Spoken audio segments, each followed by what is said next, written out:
You remember, Elaine, that when we were at the round table with the president, he shared with us a chart Right. for immigration, and that chart, everybody says, saved his life. The members of the Christian community were being out there fighting to reestablish and assert the importance of the Christian faith, because I can tell you, those 8 years I spent in prison, I couldn't have done it without God. I was born in a communist system, and what we had past 4 years of Biden administration and prior Obama Right. Was worse than communism.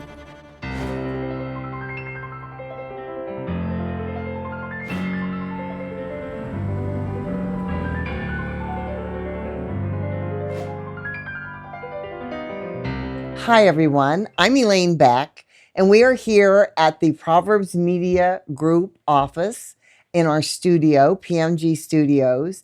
And today I have two R's with me. I have Rod and Ranko. So we have Governor Rod Blagojevich, okay, and we have Ranko. Say your last name. Ristić, so you have two H's too. Two itches too. That's funny. Okay, so I have these wonderful guests today, and we're going to have a little conversation here. And for those of you that I'm sure many of you know, my one particular guest, who was governor of Illinois, and Governor, what was it like being the governor of Illinois? Well, it was good until the day they came and arrested me. Well, yeah, we'll get to that, but no, Okay. I'm just kidding. No, you're right, and it was, and you felt good about your job. You know, I never had a job where I actually had power to do things for people the way that job gave me. And it was exciting to wake up every morning and have that power. The Constitution in Illinois gives the governor a lot of power. Right. And I had to fight with the legislature a lot, with the Democrat leadership, members of my own party, because they were protecting a deep state in our state government. There's deep states all over the country, Yeah. most notably in Washington. Right. And when you try to move things around and shake things up and actually make government work for people instead of people having to work for government, because that's how it's supposed to be, there's always going to be opposition. And so it was a struggle for sure, but it was really great because we did so many good things for everyday people. Yeah. And, you know, when I think about the things that motivated me, I think of Matthew. I think it's Matthew 25 or 26, where, you know, I was sick and I was hungry, you gave me something to eat. I was thirsty, you gave me something to drink. I was sick and you visited me. I was in prison and you came to me. Right. I think our policies were that way, without raising taxes on people. We gave all the kids health care in Illinois, first state in America to do that. All of our seniors and the disabled were given free public transportation, again, without raising taxes. Basically taking the money away from the special interests and giving it in services to the people. And Well, wait a minute. So what you're saying is you were the good governor. And the good governor walked right into something because the deep state of that state, and with help, I'm sure, from Washington, wanted to make sure that good governors don't get what they want. I do believe that. Now, I'm going to commit a sin here, Elaine, and I know this is a faith-based podcast, and you're so devoted to God and being a faith warrior the way you are. But the sin is pride. I think I was a great governor. If you define working for the people, serving the people, doing things for the people, and not being afraid to make enemies and deal with the obstacles that came your way, that's how I would define me as governor. Now, it didn't end so good, and I think a lot of my enemies and critics who would hear me say something like this would join in the mockery. But I know what our record was. I know what we did, and I know the opposition. It's among the reasons why I have such great regard for President Trump, because I recognize me at the AAA level as a Democrat governor in the fifth largest state. Right. So much of the same dynamics that President Trump has to face in Washington at the major league level. And I see the opposition he gets because he isn't just playing ball and going along and getting along. He truly is keeping the promises he made to the people, and I believe to God too, because as he has said after the shooting and the miracle that saved his life, I think he feels there's a higher purpose for the things he's doing, and he's not afraid to shake things up. Right. Now to you, Ranko. How do you know this man? Well, when I came to the United States, soon after that, I learned that I came to the state where one of the highest ranked politicians was gentleman with the last name that ends at Ich, Blagojevich. And then I learned he was a Serbian American. His parents, his father came from Serbia, and mother's family came from Bosnia and Herzegovina, which I came from. Right. And naturally, I follow politics because I came as a refugee. I was a product of bad policies, right? I came here as a refugee because of failure in politics. And that's how I followed Mr. Blagojevich's work. I remember some of the policies that were good for Illinois. He was the one who introduced I-Pass. We were waiting in line to pay tollway in Illinois, sometimes for an hour. Right. And Governor Blagojevich was the one who introduced I-Pass. Wow. And I remember how he did it. The price would remain the same. If you don't have an I-Pass, if you pay in cash, it was almost double. So everybody switched to I-Pass. Right, sure, smart move. Got rid of a lot of traffic jam, and that was one of the practical policies he had. But also he saved 3 American servicemen when Bill Clinton and NATO bombed Serbia. There were 3 U.S. soldiers that were captured by Yugoslav military, and Blagojevich used his Serbian roots and the knowledge of the language. He went there and negotiated release of those 3 servicemen. And they came home happy, unharmed, and thanks to you, they came home. So that was my remembering at that time of Governor Blagojevich. Well, that's why I wanted to do the 2 of you on an interview together, because, you're so alike in your thinking, because you know what it's like to live in a countries or have roots in countries where all of the things that are happening now in the United States happened then in your countries. And you're still loving your countries. You're still standing for them, although you're now citizens of the U.S. and you love this country. So I'm really wanted to tell you right here and now in front of everybody how proud I am to have friends like you that, come and speak out and speak the truth to try and save our country with knowledge that you've already lived. Exactly. Not just here, but in your own countries, in your own heritage. I know that I'm so excited because I'm going to go on a trip and go over to Serbia and Bosnia in a month. And I can't be more excited because I am from that part of Europe. Right. Part of my family is. I've got, I'm part German and French, but I'm also Slovak. And so very close, very alike. It's a Slavic country. And yes. And I'm also going to go to Hungary while I'm over there. And I'm going to go to Slovenia. All of these beautiful small countries that have already fought these wars. And now they're trying to do something throughout the world that I want to talk to you about next, both of you. I want your views on this. We all understand that what we're doing is we are fighting a war between good and evil, and that every country in this world is fighting to keep God the center that He is. He is the creator. He is the one that made each of us. We wouldn't be here if it wasn't for Him. And of course, then, our Savior, Jesus Christ. We just had Easter. This is a beautiful time to be having this interview. And I want to hear what it's been like in each of your countries, because I know that the biggest war has always been against the Christians. Well, I think Ranko could speak to that a lot better than I can. But if I could just say this about Ranko and about immigrants like him, when I hear him talk with his accent, he sounds like my father, my late father. Oh, I love that. Came here after World War II. He fought the Nazis. He was in a Nazi prisoner of war camp, and then for 4 years, and then he was in a refugee camp after that because he didn't want to go back to his native Yugoslavia, Serbia at the time, because the communists took over. My father believed in freedom, deep faith and abiding faith in the Christian Serbian Orthodox religion. And then he came to America without a penny in his pocket, didn't speak a word of English. He was a working man his whole life. His youngest son becomes the governor of Illinois. Who'd have thought that possible? Mm-hmm. And his story is so much like so many who've enjoyed and experienced the American dream. And it's the immigrant story that starts out by coming over to America the right way. Right. Not breaking into our country illegally, but coming, waiting, having the patience. And he's been rewarded because he works so hard, because he has faith, because he believes, he could see opportunities. There is no place in the world like America.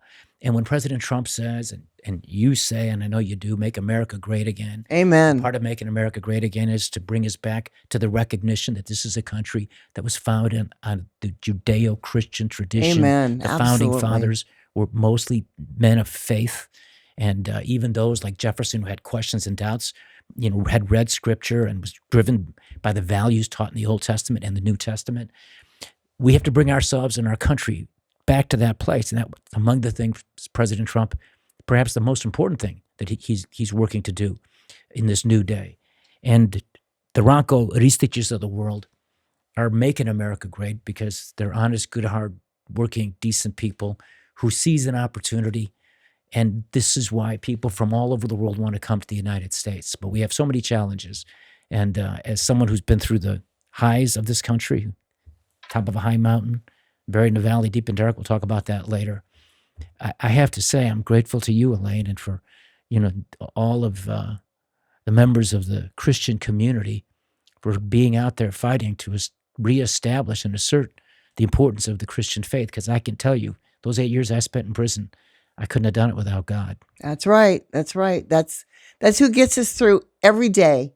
From the mountaintop experiences, we're on that mountain because of him, right? Yeah. And to the valleys where it is deep and dark, he's with us. And we couldn't be more blessed than that. Mm-hmm. So let's get to you now. Tell us what it was like and a little bit. I know we've told your story. I've had Ranko on before. We did a series of 4 different times so that we could tell the whole story about everything. But, comparing the U.S.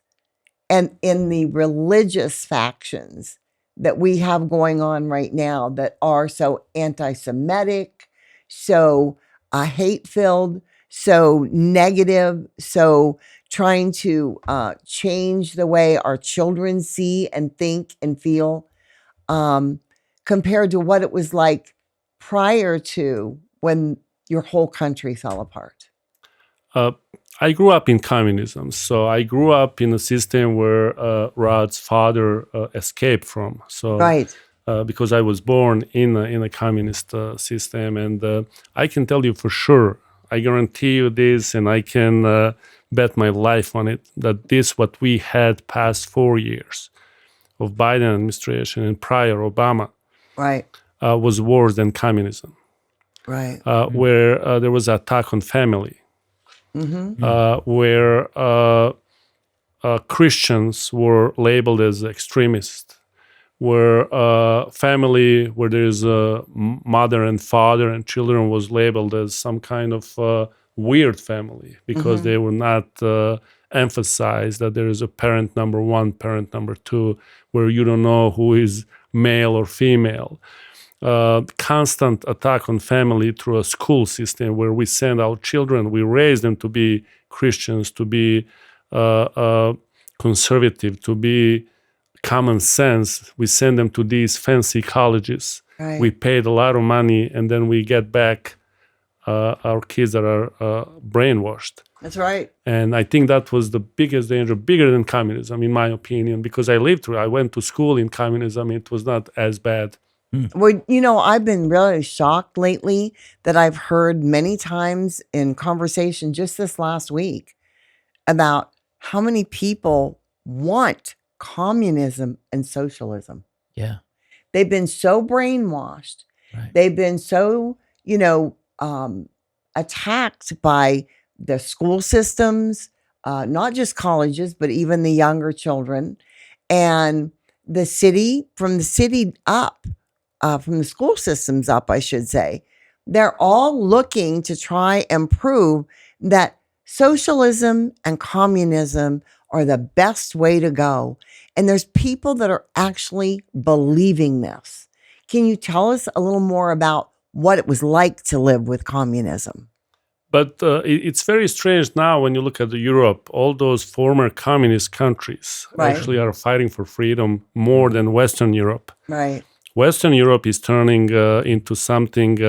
I always remember opening of Summer Olympic Games in Paris, when the opening ceremony was when they were mocking Jesus, mocking Last Supper.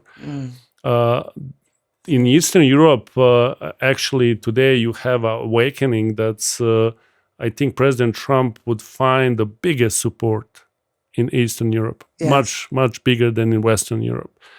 And growing up in communism, in Yugoslavia, communism was a lot different than in Romania, in Russia. We had some freedoms because the communist leader, Tito, at the time, he played between East and West. He played a game where he was good with the United States because he was getting a lot of financial support to keep him away from Russia. So he was using that system, and that's why we had some freedom. But again, I was not forbidden to go to church, but I did not go to church because it was, again, you are labeled as an extremist if you go to church. You're not, like, they don't tell you you can't go, you're going to go to jail. But if you do go, people are looking at you similar way like 4 years ago when the Biden took over. In the media, white supremacy was described as Christianity. Like if you are Christian, you are automatically white supremacist. Right, exactly. They put labels on everything just to, again, brainwash people and make them think. And I see exactly what you're saying, because over the last 4 years that we had with Biden, it was constantly, people didn't feel safe to even say that they knew or loved God or that they followed the MAGA theme. You couldn't wear a hat. Look what happened to some of the even young physically kids. attacked. If you wear a MAGA hat, let's say in Chicago, you will be attacked. Right. And it's not only in the United States, Germany, France, same England. way. I think it's called, that's why it's called globalism. I think these people don't have a country. They see the whole world as a playground for the woke culture, for these experiments where they can lead the world and take it actually to a dark place where there's no family. I mean, where young people don't dream like I did. My dream was to get married and have family. Absolutely, today, that was young my people, dream. Today young people, a lot of them just dream about career, and they don't even think about having children. That's the most dangerous. They're now coming out and saying that young men and women now don't even have any plans to ever get married, or they're not concerned about having a family. And that's why I think this program like yours and you and the organization, Christian organizations are the ones who saved America. I think President Trump also understood that. So that's why he turned to God. And absolutely, we met a year ago, and that's how we met, mentioning God. And when you were on the stage, when he called, who's going to donate? And then you came on the stage. That was the moment where I realized there are people here in the United States that actually can save the country. So you are one of them, definitely. Well, all I know is I remember standing there, and when he said that, God said in my ear, now's your chance, because I knew he had sent me there for a reason, that I was to talk to President Trump. He told me that. And I didn't get a chance at the round table we went to. And we went over there, and when he gave that opening, I was like, okay, that's a lot of money, but guess what? You're worth it, God. You're right. Now's my chance. And up went the arm.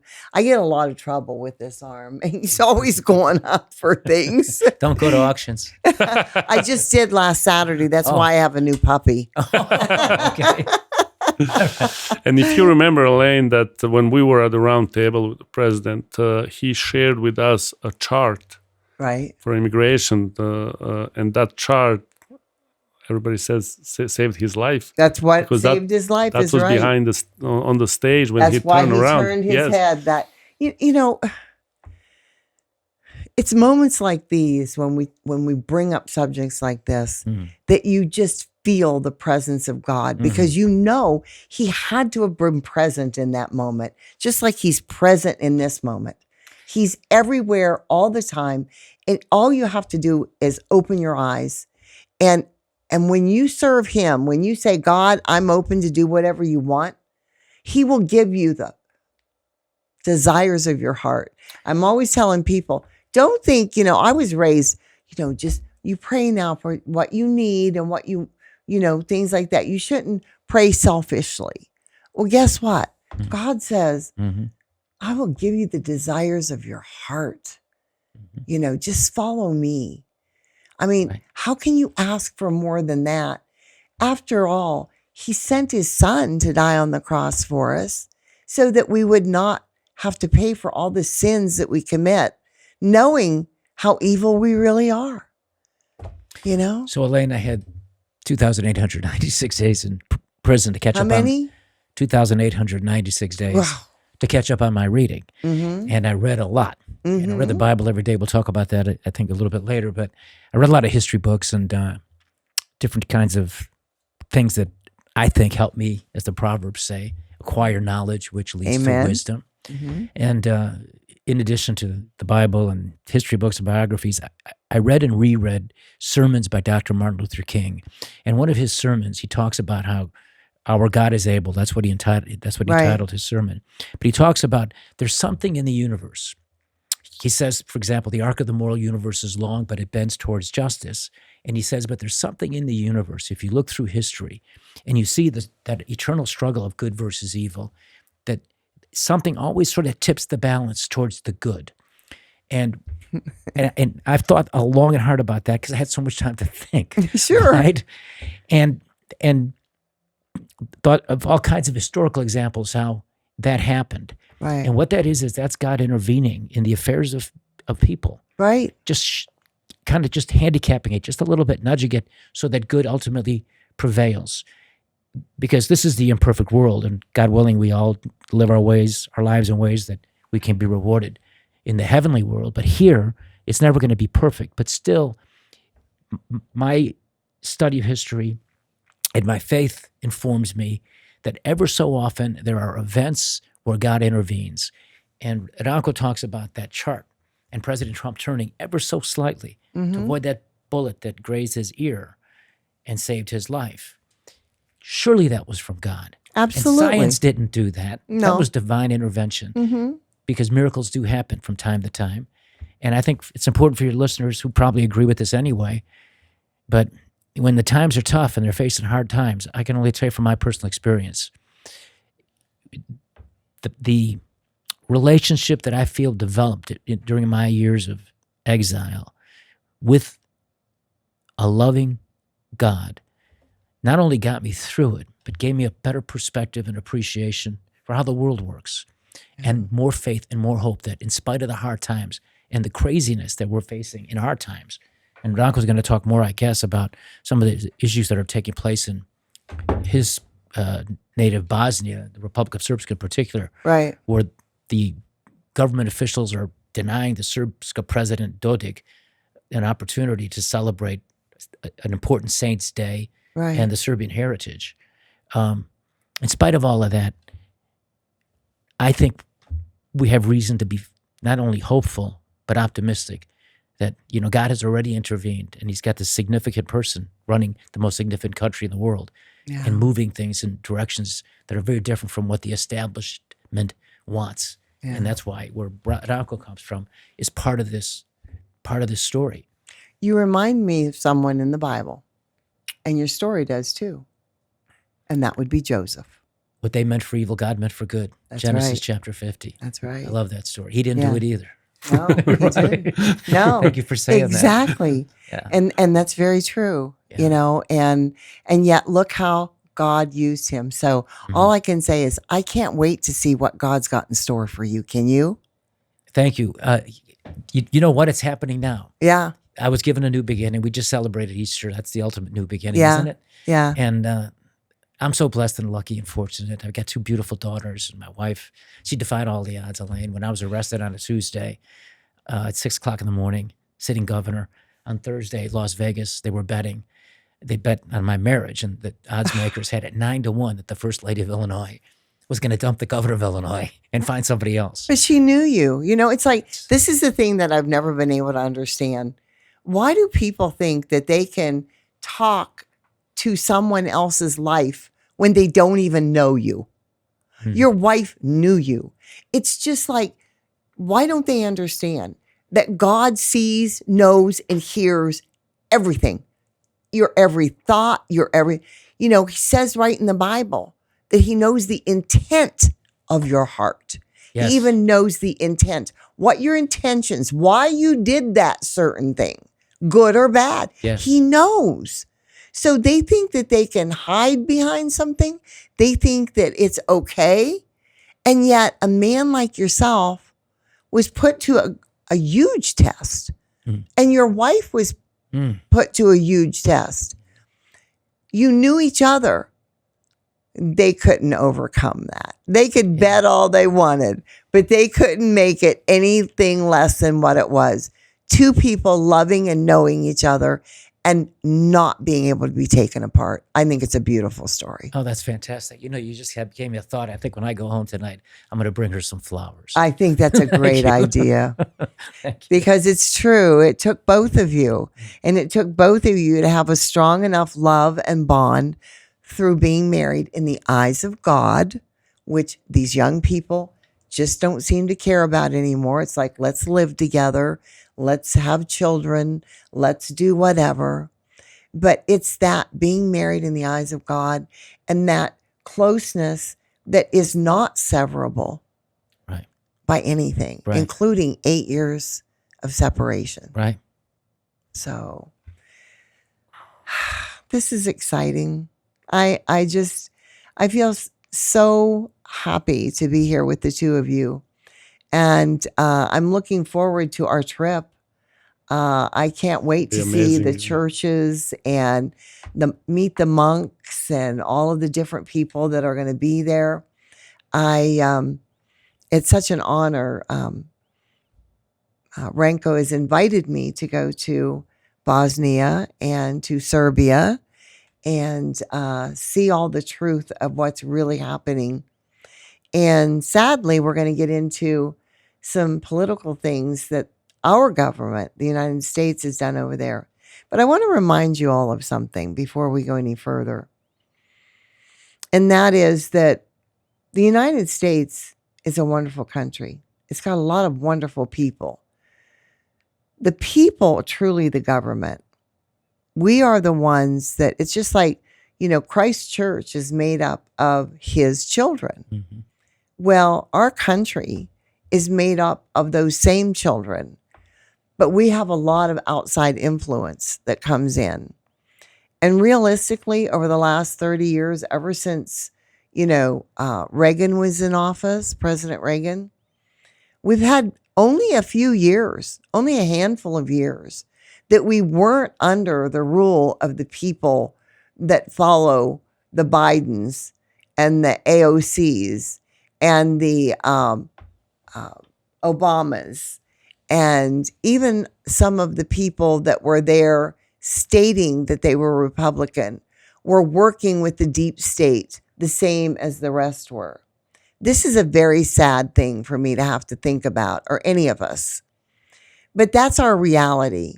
But what a beautiful time we live in now, because we are now free of that to the point where, yes, there's going to be stumbling blocks for the next 4 years for President Trump. They're going to do everything they can. The devil never sleeps. Mm-hmm. He never gives up. He never quits fighting. But our God is stronger, more awesome, and in control than the devil will ever be. So we are living in a time where we have the chance to do things not just in this country, but between the other countries, the country I'm from, the country you're from, the country your family's from. We all have opportunities like never before. And the door is open. let's not just stand outside the door and look through it. Let's walk in and participate. This is something I tell my listeners all the time. You have something to do here. God is calling all of us, not just Ranko and Rod. Oh, you have a nickname, Blanco? Blanco? Go ahead. Blago. I I didn't give it to myself. Short for Blagojevich. Yeah. Yeah, Blago. Oh, okay. It also in Serbia means treasure. Ah. I didn't know that. Yeah, Okay. Blago. Oh, really?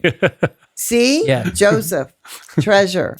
Yes, that's Yes. beautiful. Yeah, a Chicago newspaper gave that nickname when I was first elected governor, and yeah, I don't think they meant well when they gave me the nickname, but It's harder to pronounce. So, the people in America like to make things a little bit Sure. shorter. So Yeah, Blago, yeah. Blagojevich. In prison, all those guys had nicknames. There was Socks and Smelly and Spade and Mr. B and G and V and me, Gov. They Gov. called me Gov. Yo, Gov. Yeah, exactly.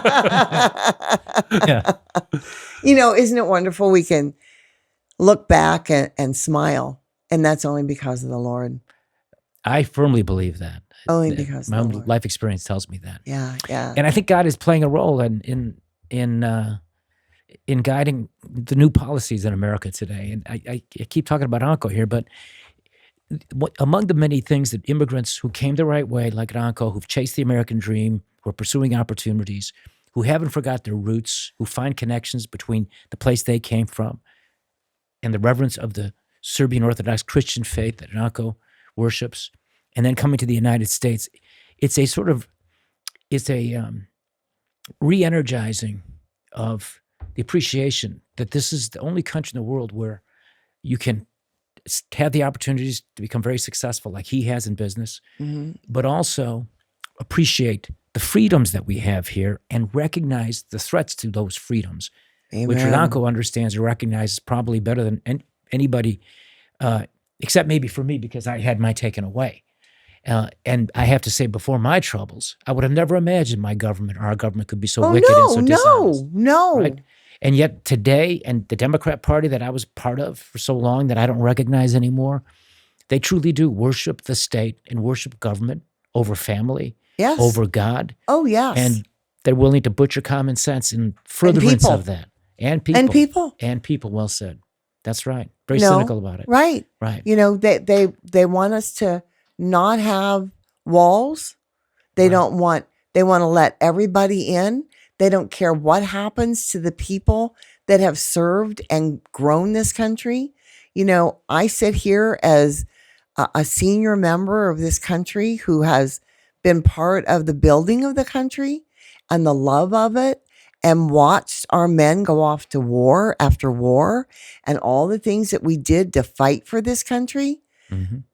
It's just sad that we have to even think about the evil that walks among us, because they opened the door to evil. And that's the worst thing we ever let in. It's not the people, it's the evil that they brought. And then we had the COVID experience. And look, science, remarkable how they've improved the quality of life for people through the discoveries and the medicines and the cures and the things along those lines. But don't forget, science has also created the nuclear weapons that could destroy the world. Right. And there's no conscience to science. There's no guiding morality to science. No, that's all It's biblical. cold, hard facts. I'm not against science. We're for science. I'm for it. Right. But unless it's not guided by conscience, and where does that come from? A sense of morality? That's right. It comes from God. Comes from the Bible. If it's not being guided by that, this world's going to destroy itself. Absolutely. And we can see that now, especially with AI and all the other things that, if it's in the wrong hands, I'll give you guys a little treat here. We came up with, God gave me an idea to use your phones for. So if you or your wife or your kids, this is good, your older kids that have phones, I hope the little ones don't, but the older ones that have a phone, tell them every day, have a regular set alarm that goes off on their phone 4 to 5 times a day, at least 3, okay? And it's the different sound. And when it goes off, that is a reminder that God is with you. Interesting. And it's really the neatest thing, because when my alarm goes off, I'm either in a good mood and everything's wonderful, so I'm ready to praise God. Thank you for reminding me you're there, no matter what I'm doing. And if something's going bad, I don't care if I always use the burning something on the stove, or, the kid just got hurt and needs help or whatever. We know who we can call out to that'll get us through that difficult time, the worst times. I got bad news about a family member, my own daughter, one day after we had just started this, and Stephanie at the front desk had her phone set to go off. And it went off as we were all crying about my daughter's health. And it reminded us that all we needed to do was quit crying and cry out to the Lord instead. So it's a great thing to pass on to everybody. It's just an opportunity to use that thing that so many people use for evil now, to compare each other and to put filth and nastiness on. Let's use it for good, because everything God intended for good. That's what he intends. That's what he gives us, is all the good stuff. So let's quit using all these things and looking at the bad, and even, sitting around talking about it. Let's take action and do something about it, like the two of you are doing. So I think we're going to close this session for now. We got lots more to come, people. We're going to do some more talking to both of these wonderful men. But it was really fun just sort of reaching your hearts a little bit and hearing what you're doing right now. And we're going to get into the deeper things in individual interviews here shortly. But thank you all for being with us. Thank you especially for joining me today. And there's yet more to come, always, on It's Not About Us and Proverbs Media Group. God bless you all. We're always praying for you.